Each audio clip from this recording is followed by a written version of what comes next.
အခုမြင်နေရတဲ့သူကလူများစုကလိုချင်နေကြတဲ့ငွေချင်းနဲ့အောင်မြင်မှုများကိုစွန့်ပြီး The Meaning of Life ဆိုတဲ့ခေါင်းစဉ်နဲ့ဘဝရဲ့အဓိပ္ပာယ်ကိုရှာဖွေလမ်းလျှောက်ကခီးထွက်နေတဲ့သူပဲဖြစ်ပါတယ်။ဒါအပြင်သူဟာကမ္ဘာ့အဆင့်မော်တော်ဆိုင်ကယ်ပြိုင်ပွဲတွေမှာနှစ်ပေါင်းများစွာရှင်ပြိုင်ခဲ့တဲ့ professional တယောက်လည်းဖြစ်ခဲ့ပါတယ်။ပို့ပြီးတော့အံ့ဩဖို့ကောင်းတာကသူဟာမော်ဒယ်ဖြစ်တောင်ဝင်ရောက်လုပ်ကင်ခဲ့ပါသေးတယ်။ဒီနေ့ကျွန်တော်ပြောပြမှာကသူကဘလို့မိသားစုကနေမွေးဖွားလာရတာလဲသူရဲ့ခီးစဉ်မှာဘလို့ခက်ခဲတွေကြုံခဲ့ရလဲနောက်ပြီးတော့သူ့ဘဝမှာဘလို့ဖြစ်ပျက်မျိုးတွေဖြစ်ပျက်ခဲ့လို့များဒီလိုလူများစုကလိုချင်တတ်မှတ်နေတဲ့ငွေချင်းနဲ့အောင်မြင်မှုများကိုစွန့်လွတ်ပြီးအခုလိုမျိုးသူယုံကြည်တာကိုရှာဖွေရတာလဲဆိုတဲ့အကြောင်းပါ Yeah, but ပထမဦးဆုံးသူ့နာမည်ကတော့အဆယ်ပုံဖြစ်ပြီး1992ခုနှစ်စပိန်နိုင်ငံဘာစီလိုနာမြို့မှာမွေးဖွားခဲ့ပါတယ်။သူ့ဖခင်က250cc World Champion နှစ်ကြိမ်ဆုရရှိခဲ့တဲ့စီတိုဘွန်စ်ဖြစ်ပြီးမော်တော်ဆိုင်ကယ်ပြိုင်ပွဲဟာသူတို့မိသားစုရဲ့မွေးနေ့တစ်ခုလေးဖြစ်ခဲ့ပါတယ်။အဆယ်ပုံဟာလူငယ်ရွယ်ကလေးက racing လောက်ကတည်းဝင်ရောက်ခဲ့ပြီး2008ခုနှစ်မှာတော့ Spanish Championship ပြိုင်ပွဲမှာတင်စတင်ရှင်ပြိုင်ခဲ့ပါတယ်။2010ခုနှစ်မှာတော့ Grand Prix အဆင့်သို့တက်လှမ်းနိုင်ခဲ့ပြီး Moto2 ကလပ်ထဲဝင်ရောက်ခဲ့ပါတယ်။ဒါအပြင်2010မှ2019အထိ Moto2 World Championship တွင်ဇက်တိုက်ရှင်ပြိုင်ခဲ့ပြီးစုစုပေါင်း Grand Prix ပြိုင်ပွဲ110ကျော်ဝင်ရောက်ရှင်ပြိုင်ခဲ့ပါတယ်။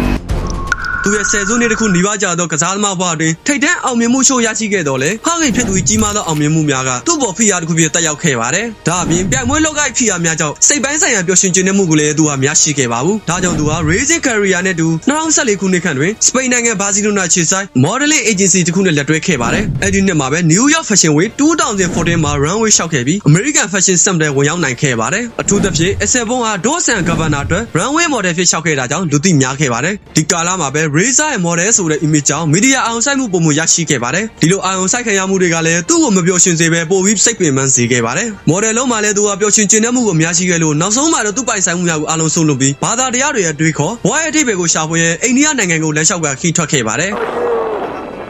သူဒီလိုလမ်းလျှောက်တာကိုတချို့လူတွေကဒါအချိန်ဖြုံးတာဘဝရဲ့အဓိပ္ပာယ်ကိုသိချင်ကွန်ပျူတာတာအိုခြေကုန်းပညာလေ့လာစွမ်းရဲ့စီစဉ်မှုဗုဒ္ဓသမ္မတလမ်းစဉ်ငြိမ်သက်မှုဝိပဿနာယုံနဲ့ငြိမ်သက်မှုတွေမှာအကုန်ရှိတယ်လို့ဆိုကြပါတယ်တချို့ကြပြန်တော့လဲရှင်သန်ရတဲ့အဓိပ္ပာယ်မရှိဘူးဆိုတာဒီဘဝမှာတည်းမဟုတ်ဘူးတန်တရားမှာပါအဓိပ္ပာယ်မရှိတာဒိုးဗုဒ္ဓကအလင်းပြခဲ့လျက်ဆရာကောင်းနဲ့တွေ့ပါသေးဆိုပြီးသူ့လောက်ရက်ကိုထောက်ခံတဲ့လူများစွာလည်းရှိပါတယ်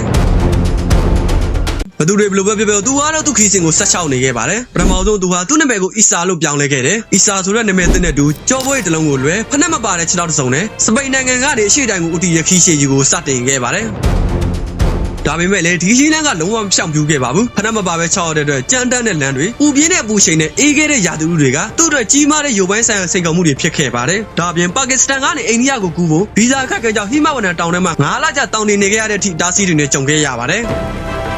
တခြားတစ်ပတ်မှာလည်းသူဟာတိတ်ဆိတ်မှုကိုရှာဖွေခဲ့ပေမဲ့ပါကစ္စတန်မှာမမျှော်လင့်ပဲသူ့ဗီဒီယိုကလူမှုကွန်ရက်မှာပြန့်နှံ့သွားခဲ့ပြီးသူဆုံးပစ်ခဲ့တဲ့ကြော်ကြားမှုကသူ့နောက်ကိုပြန်လိုက်လာခဲ့ပြန်ပါတယ်ဒီခီးစဉ်ရဲ့ခက်ခဲတွေကြားကပဲသူဟာလူတွေရဲ့ကျင်နာမှုကိုအနိကဆုံးထိတွေ့ခွင့်ရခဲ့ပါတယ်။နှွေးထွေးစွာကြိုဆိုခဲ့တဲ့ပါကစ္စတန်ရွာသားတွေသူ့ရဲ့ရွေးချယ်မှုကိုလေးစားစွာနားလည်ပေးခဲ့တဲ့ဖခင်ဖြစ်သူရဲ့မြတ်တာတွေကသူ့အတွက်အဖို့မဖြစ်နိုင်တဲ့ခွန်အားတွေဖြစ်ခဲ့ပါတယ်။လက်ရှိချိန်မှာတော့အီဆာသူ့ရဲ့ခီးကိုဆက်လက်ရှောင်လန်းနေစေဖြစ်ပြီးအိန္ဒိယနဲ့တရုတ်နိုင်ငံတွေကိုဦးတည်နေပါတယ်။အချက်အပြည့်ဆိုရတော့အဆက်ဘိုးရဲ့ဘဝဆက်ကြောင်းဟာပြိုင်ခွင်းတွေကအချိန်ကိုစွန့်လွတ်ပြီးဘဝရဲ့အနေကွင်းဆုံးသောရတန်ကိုရွေးချယ်ခဲ့တဲ့သူလူတွေရဲ့အသိမှတ်ပြုမှုကိုစွန့်လွတ်ပြီးကိုရှာဖွေတွေ့ရှိမှုကိုရွေးချယ်ခဲ့တဲ့သူတယောက်ရဲ့ဇာတ်လမ်းတစ်ပုဒ်ပါပဲသူဟာပန်းနိုင်ကိုမြောက်သေးပေမဲ့သူ့ရဲ့ခြေလမ်းတိုင်းမှာအတိတ်ဘက်ကိုတွေ့ရှိနေလောက်ပြီးပဲဖြစ်ပါတော့တယ်ဒါနဲ့ဒီဗီဒီယိုကိုကြည့်နေတဲ့သူတွေထဲမှာရောအဆက်ဘိုးရဲ့ဒီလိုရွေးချယ်မှုကိုဘယ်လိုမြင်လဲဆိုတာကွန်မန့်မှာရေးသွားခဲ့ပေးပါဦးဒါနဲ့မိတ်ဆွေကအဆက်ဘိုးလိုမျိုးပျော်ရွှင်မှုတဲ့ဘဝတိတ်ကိုရှာခြင်းနဲ့သူ့လိုမျိုးလည်းမစွန့်လွတ်နိုင်ဘူးခရီးတွေလည်းမထွက်နိုင်ဘူးဆိုရင်ကျွန်တော်ကစာအုပ်လေးတော့ကိုညွှန်ပေးခြင်းပါတယ်ဒီစာအုပ်လေးကဒီနေ့ခေတ်အောင်မြင်ကြီးပွားရေးစာအုပ်တွေကနေတိတိတတ်တာကွဲထွက်နေတဲ့စာအုပ်လေးလည်းဖြစ်ပါတယ်ဒီစာအုပ်လေးကငွေကြေးချမ်းသာစေမဲ့စာအုပ်မို့သ